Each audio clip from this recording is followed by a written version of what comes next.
Welcome back to another episode of Money Talk with Hermie, where I break down the mumbo jumbo of finance so it's easier for you to understand. If you're new to the channel, welcome. My name is Herman, but everyone here calls me Hermie. And when I say everyone, I mean it's just me. There's no one else around here. I'm just a guy that likes to talk about money and finance, saving the world one step at a time. No big deal. Alright, let's get started. I mentioned at the beginning of the month that it is RRSP season. It's also tax season coming up very shortly. The deadline to contribute to your RRSP is March 1st this year. So of course this video is going to be linked to an RRSP as well. I've compiled the top 7 RRSP mistakes that I have seen my clients made, and this is like through Zoom and through my day-to-day interaction with them. So without further ado, let's get started. Number 1, withdrawing money from your RRSP to pay for things. This is a big no. Do not fund your frivolous spending.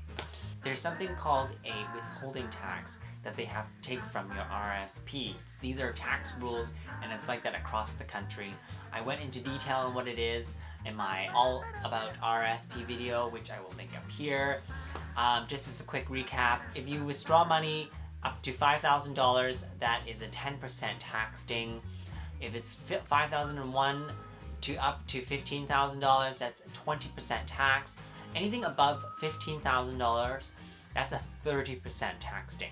So if you withdrew $10,000 out from your RRSP to go fund your frivolous spending, that's a 30% of that is $3,000. Could you imagine paying $3,000 just for free? Just like, you wouldn't even have $10,000. You would have $7,000. And then whatever the government will take again when you do your taxes the following year. So just don't do it, okay? If it's not an emergency, no one is dying, do not withdraw from your RRSP. Secondly, you permanently lose your contribution room. Unlike the TFSA, where if you withdrew money from one year, the contribution room gets added back in the following year. In the RRSP, it doesn't work like that, unfortunately. Once you withdraw money out from your contribution room, it doesn't get added back the following year. It's permanently gone. Nada. Number 2, spending your tax refund. Now, obviously, when you go and you do your taxes and you get this nice chump change back, you're so tempted to go spend it. Go buy the newest and the latest tech or something shiny around the corner. Don't do it. Have some discipline. Reinvest that money back into your RRSP or put it in your emergency fund. Put it in your TFSA. Invest it in your education. Or perhaps if you have children, then invest in them. There's so many things and so many creative ways you can do with your tax refund money, but do not spend it on something that is frivolous. I think that's a word that is going to be associated with me from now on. You could really accelerate your investments if you put it back into your TFSA or your RRSP. That's called the compounding effect. I'll link the video up over here. I talked about compounding and how it can make you rich. Mistake number 3, not contributing to your RRSP. I have literally heard all sorts of excuses that I have heard my clients made, or my friends, or my family, like, oh, I'm waiting. And I asked, what are you waiting for? And they just say, I'm just waiting. I'm like, what do you mean? I've heard, I've got no money. That's not true. If you've got money for coffee every single day, you've got money for your RRSP, all right? Or I don't know. I don't know what it is. I don't know what I can do with it. I don't know what it is. I just don't know. You know that saying, you do it first and ask for forgiveness later or something like that? I don't know. Somebody correct me down in the comments section. It's the same thing with this, okay? If you don't know, you could always find out later. But you missing out on this opportunity for growth and that tax-sheltered benefits, then it's a permanent loss for you, really. So contribute now, take advantage of that tax refund, and then figure out what you want to do with it later. Because once the deadline's passed, you're done. Like, no more tax shelter, no more tax refund for you for that particular tax year. So do it now. Mistake number 4, and that is leaving your RRSP contributions as cash. You're missing out big. You're basically using the RRSP right now as a cash account, but without the flexibility of one. There's so many things you can do with an RRSP. You could do GICs, you could buy mutual funds, you could hold ETFs, you could do segregated funds, you could do like so many things with it. But of course, the one thing you cannot buy and hold in your RRSP is Bitcoin. No Bitcoin. Sorry guys. What you're trying to do with your money now is you're trying to beat inflation. Things get more expensive by the year, average out roughly inflation is about 2 to 3%. So we try to beat that mark. Mind you, the last couple of years, inflation wasn't that high because the economy wasn't doing so well. But that's no excuse for you not to invest your cash that's sitting inside your RRSP.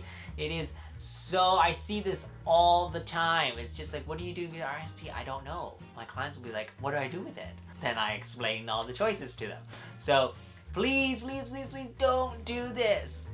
Before you know it, a year goes by, 2 years goes by, 3 years goes by, and the money's just still sitting there. You're earning 10 cents. You've earned 10 cents. Mistake number 5, and that is taking your RRSP deduction in the wrong year. Fun fact, you can actually carry forward your RRSP deduction up to however many years you want. Carrying forward your deduction is not the same thing as carrying forward your contribution room, all right? Contribution room is something that is determined from your previous year's income or a CRA set amount. Your deduction is whatever money you receive after you've contributed money into your RRSP. So, for instance, you could do a full deduction, which means you just put money into your RRSP, make that as a contribution, and just report it, and then you'll get your full deduction for that tax year. You could split it up. You could do partial deductions. So for instance, put in a $15,000 RRSP contribution, and say your marginal tax rate is 40%. You would automatically get back $6,000, right? But you can choose to only take a third of that, for instance. So this year I want to take $2,000 for my tax refund, and then the following year, instead of contributing another $15,000, I mean, like, if you want, you can. But say this was your 3-year plan and you're saving for something or whatever it may be, you can carry forward that deduction. So you got a $4,000 remaining you can carry forward. Then you can take another $2,000 for that particular year without contributing to your RRSP. Then you have $2,000 left. Then you can do the same thing for year 3. So it just depends on your financial situation. You could also postpone it. This might work for someone, say you changed jobs mid-year and you went from a lower paying job to a higher paying job. So instead of taking the deduction for that year, which your income isn't that high, but you know for sure your income is going to be high the following year, you can still make the contribution this year, but carry forward that to the following year. So you can take advantage of the higher tax bracket, and then you can get a higher tax refund off of that. You can accelerate your deduction.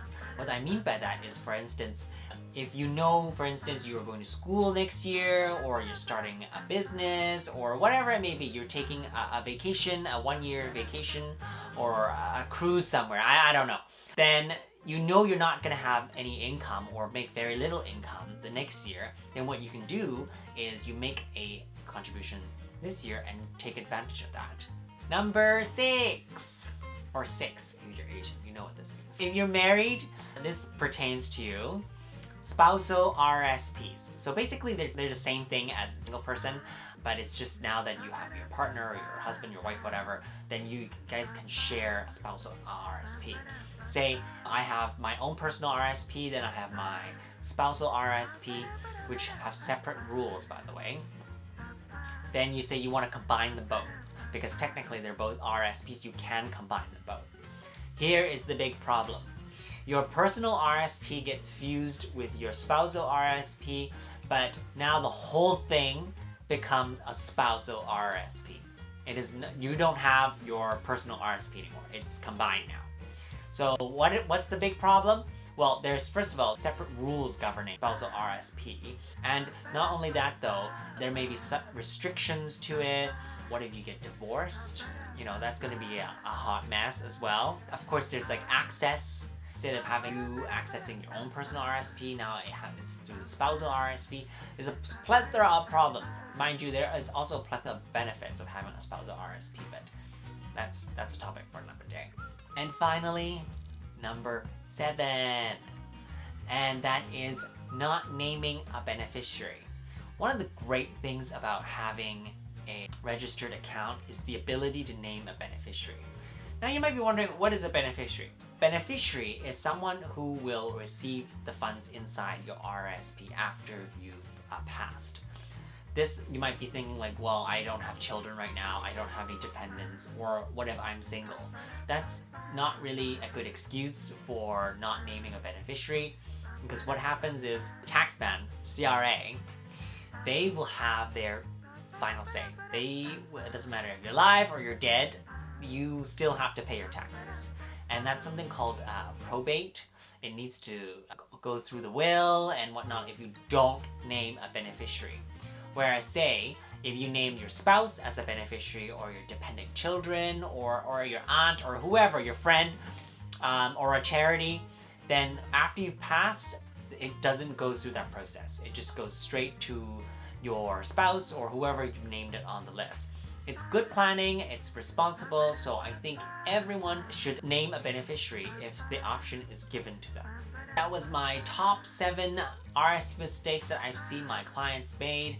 As always, I would really appreciate it if you would continue to support me by going down there and hit that like button and subscribe. I cannot say this enough. Please subscribe to my channel. It really helps me out. It helps the algorithms. YouTube knows that it's good content and they'll spread around and make my face known to the world. I mean, look at this hair. Who doesn't want to see someone like this with this hair? If you have any questions, leave me a little comment down below and I'll answer it, and I'll leave my email. If you want to be a bit more private, then by all means shoot me an email. See you next time on Money Talk with Hermie. Bye bye.